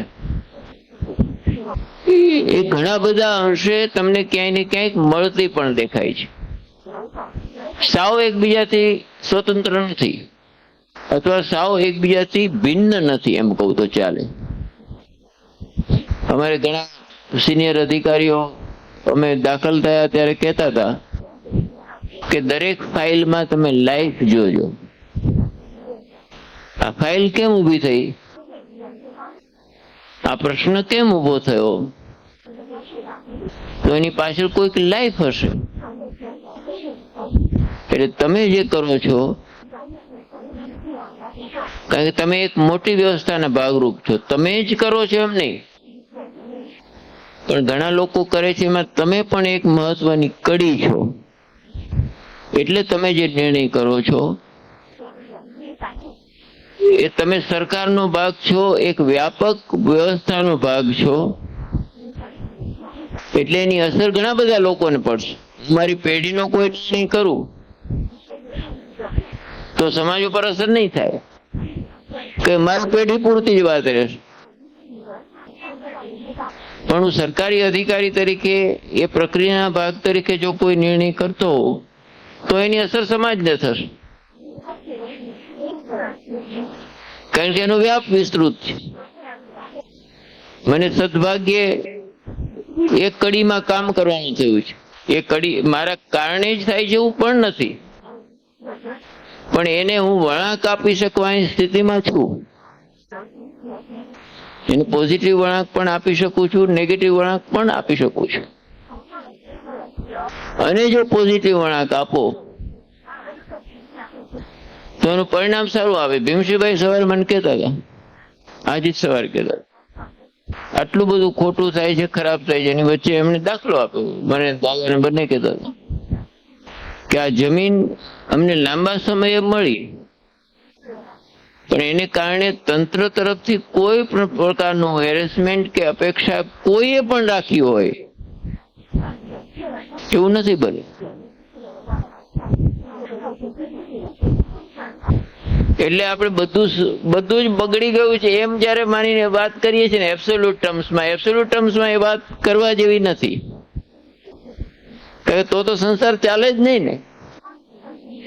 પર્સન્ટેજ કરે વધતા ઘટલા થયા હોય. આપણે હંમેશા એવું લાગે કે અમે હતા ત્યારે આવું નહોતું, ભાઈ આવું જ હતું અને તું હતો એમાં ભાગીદાર. પણ આપણે એવું કહીએ કે અમારા યુગમાં આવું નહોતું. એવું કઈ એવું જરૂરી નથી. દરેક યુગમાં ઈષ્ટ અને અનિષ્ટ તો હશે જ. એટલે તે કહ્યું ને અક્ષર, એમ તમે આ ત્રણેય ક્ષેત્રોમાં, કળાના ક્ષેત્રમાં હોય, સાહિત્યના ક્ષેત્રમાં હોય, એજ્યુકેશનના ક્ષેત્રમાં હોય કે જાહેર સેવાના ક્ષેત્રમાં હોય, એનો સંદર્ભ ત્યાં આપ્યો છે. એટલે તો તમે ત્યાં ઈષ્ટ અને અનિષ્ટ વચ્ચેની પસંદગી કરી શકો છો. એ નિરીક્ષિત તમારામાં હોય તો પરિણામ સારું આવશે. નચિકેતાને યમરાજાએ પૂછ્યું કે આ જીવન જે તું માંગે છે એ છોડી દે, તને હું દુનિયાભરનું ઐશ્વર્ય આપું. નચિકેતાને પૂછ્યું,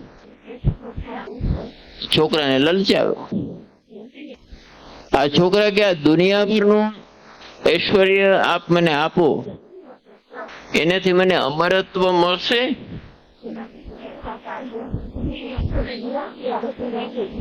યમરાજે કહ્યું કે ના, એ ઐશ્વર્યની એક મર્યાદા છે. તો એને કહ્યું માટે મને આપો જે અમર્યાદિત, જેની કોઈ મર્યાદા નથી એવું જ્ઞાન, એ મને આપો. તમે જો એની પાસે પસંદગી હતી ને, એને દુનિયાભરનું ઐશ્વર્ય આપવા માટે યમરાજ તૈયાર હતો. તો તમારા જીવનમાં જ્યારે પણ આવો કોઈ પ્રસંગ આવે, નિરક્ષીર તારવાનો પ્રસંગ આવે, ત્યારે નચિકેતા જેવા અનેક ઉદાહરણો આપણને રેડીમેડ અવેલેબલ છે. ઈશ્વરે આપણને આ પેકેજ ટૂર આપી છે. આ પ્રવાસના આયોજકો તો હવે પેકેજ, એમાંય પેકેજમાં જે લખ્યું એમાંથી અડધું આપતા નથી, પણ ઈશ્વરે તો વણ લખ્યું ઘણું આપ્યું છે. જે આપ્યું છે ને કહેતો નથી, એટલો કૃપાળુ છે, દયાળુ છે. એ ગમે તે નામથી તમે ભજતા હો, એને આ પેકેજ ટૂર કરીને તમને અહીંયા મોકલ્યા છે. એટલે આને સાંકળીને તમે જેટલું કામ કરી શકો તો તમને લાગશે અક્ષર કે તમે એક મોટી માળા છે એના મણકા ગૂંથાયેલા છે અને એના ભાગ તરીકે કામ કરી રહ્યા છે. Thank you.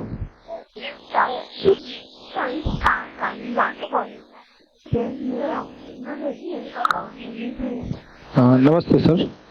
મારો પ્રશ્ન કેવો છે કે અત્યારે રિસર્ચ ક્ષેત્રે ઘણું બધું કામ, હેલ્ધી રિસર્ચ પણ થઈ રહ્યું છે અને ઘણું રિસર્ચ એમને પણ થઈ રહ્યું છે. તો મેં ઘણા ક્ષેત્રોમાં જોયું છે કે જુદી જુદી જાતિ ઉપર, જુદા જુદા સમાજ ઉપર, જુદી જુદી અમુક રીતિ રિવાજો ઉપર સંશોધનો થયા છે. પણ કેટલે સુધી સંશોધનોને ઇમ્પ્લિમેન્ટ સુધી આપણે લઈ નથી ગયા. તો તમે સરકારમાં પણ રહેલા છો, તમે ઘણું બધું ઇમ્પ્લિમેશન કરેલું છે જે તે સમયે જે તે વિભાગમાં. તો અત્યારે જે સંશોધન થઈ રહ્યું છે એ સંશોધનને આપણે ખરેખર કેવી રીતે એપ્લાય કરી શકીએ? કેમ કે માત્ર રિસર્ચ થઈ ગયું, પબ્લિશ થઈ ગયું, એ જર્નલ પાછું લગભગ મને નથી લાગતું કે પાછું ક્યાંય દેખાય, લાઇબ્રેરીના ખૂણામાં ક્યાંય પડ્યું હોય. તો આ વિશે સાહેબ તમે શું પ્રકાશ પાડવા માંગો છો? Thank you. કુશલભાઈ જે વાત કરી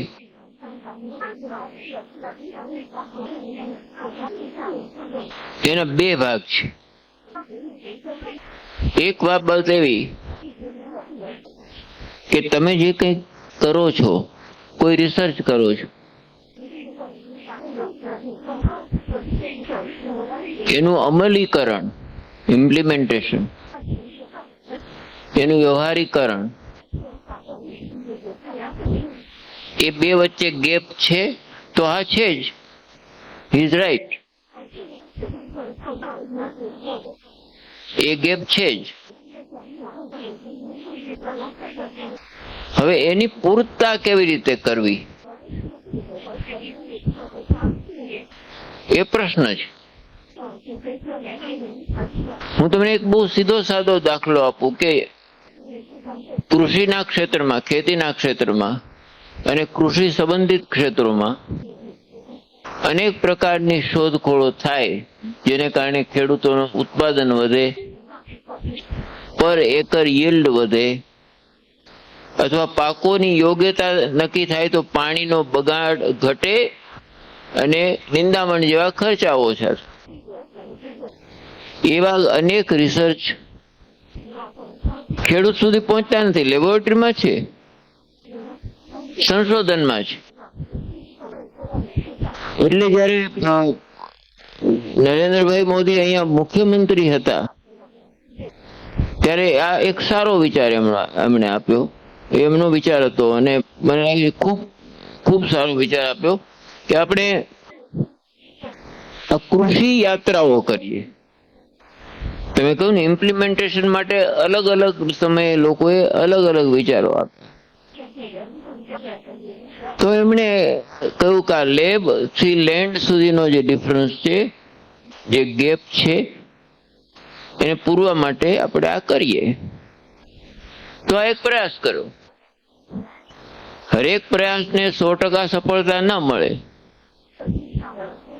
પ્રયાસ કરનારાઓ તરફ, એ પ્રયાસને દોરનારાઓ તરફ અને પ્રયાસને ઝીલનારાઓની ક્ષમતા, આ ત્રણેય બાબતો ઉપર એના પર્સન્ટેજનો આધાર રહે છે. હું એક કામ કમિટમેન્ટથી એ કરું અને મારી માથે આવી પડ્યું એટલે વેઠ તરીકે કરું. પ્રયાસ તો હું કરું જ છું, પણ પહોંચતો નથી, કારણ કે હું જે કમિટમેન્ટથી કરવા માંગુ છું એ કમિટમેન્ટથી કરતો નથી. અનેક દેશના બંધારણો વાંચ્યા પછી આ એક બીજું સારું ઉદાહરણ. અને દેશની સ્થિતિ જોયા પછી બંધારણની સ્ટેન્ડિંગ કમિટી, જેના બાબા સાહેબ ચેરમેન હતા, એમણે એક ઉત્તમ પ્રકારની બાબતો આપણા સમાજ જીવનમાંથી પણ ઉઠાવી, બીજા બંધારણોમાંથી પણ ઉઠાવી અને એક સ્વસ્થ સમાજ જીવન થાય એનો પ્રયાસ આપણા બંધારણ મારફત આપણને આપ્યો. એમણે જે આપ્યું એ રિસર્ચ આપ્યું ને, ભેગું કરેલું આપ્યું. પણ બાબા સાહેબે લખ્યું કે ઉત્તમમાં ઉત્તમ બંધારણ હોય, પણ એના અમલીકરણમાં જો ઉત્તમ માણસો ન હોય તો એનું ઈચ્છિત પરિણામ નહીં આવે. પરિણામ તો થોડું ઘણું આવશે, પણ એના અમલીકરણ કરનારાઓની સજ્જતા ઉપર અને કમિટમેન્ટ ઉપર એનો આધાર રહેશે. અને ત્રીજું તો સાહેબ કે એનો સ્વીકાર કરનારા લોકો, એની પાત્રતા શું. આપણે બધું આપ્યું તો એની પાત્રતા શું. એના બે વિકલ્પો છે કે આપણે પ્રયાસ કરતા રહેવું, એમની પાત્રતાની ક્ષમતા વર્ધન કરવાનો પણ પ્રયાસ થતો હોય તો એ કરવો, અને છતાં ન થાય તો માનવું કે આ આપણી શક્તિની બહાર છે. આજે નહીં થાય તો કાલે થશે. મકરંદભાઈએ કહ્યું કે વેર્યા છે બીજ અમે છૂટે હાથે, અમે તો વેરી દીધા છે, પણ આ વૃક્ષો થશે જેવું અમારી ક્યાં જવાબદારી છે. વેર્યા છે બીજ અમે છૂટે હાથે, હવે વાદળ જાણે ને વસુંધરા. મારે જ કરવું એવું ક્યાં મારો દાવો છે. મેં તો બીજ વાવ્યા છે, હવે વાદળ એ કંઈક કરશે ને, સમયસર વરસાદ વરસાવશે ને. અને વસુંધરા પણ કંઈક કરશે ને. એટલે સમગ્ર વ્યવસ્થા જો ટૂંકમાં કહું તો ખુશાલ, સમગ્ર વ્યવસ્થા ને અમલમાં મૂકવાની નિષ્ઠા સાથે કોઈ પ્રયાસ કરે તો એ પ્રયાસ સર્વથા નિષ્ફળ નથી જતો. એ પ્રયાસ સર્વથા નિષ્ફળ નથી જતો. હા, પર્સન્ટેજમાં ફેર પડે. બંધારણના અમલીકરણમાં આપણે સર્વથા નિષ્ફળ ગયા ના નથી ગયા, પણ બાબા સાહેબ અને આખી જે કમિટી હતી એની અપેક્ષાથી કદાચ ઓછું ઉતરાવીશું, પણ આપણે એમાંનું કંઈક કર્યું જ નહીં. ના, એવું નથી. એવાનું ઘણું બધું કર્યું છે, કરવાનો પ્રયાસ કર્યો છે. એટલે જ્યારે તમે આવી કોઈક બાબત જુઓ ત્યારે ત્રણેય ફેક્ટર્સને ધ્યાનમાં રાખો અને એમાં તમે કંઈક કરી શકતા હો, તમે કંઈક એક જગ્યાએ દીવો પ્રગટાવી શકતા હો અને પ્રગટાવો, તો એ પ્રક્રિયા તું કહે છે ને, એ પ્રક્રિયાને થોડો વેગ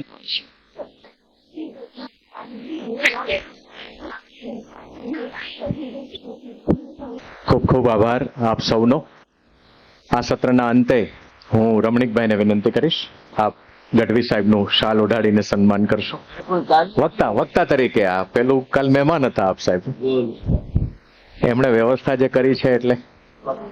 અને પલાન દાદાને વિનંતી કરું, નરોત્તમ દાદા આપને સરસ અભિવાદન પત્ર આપે.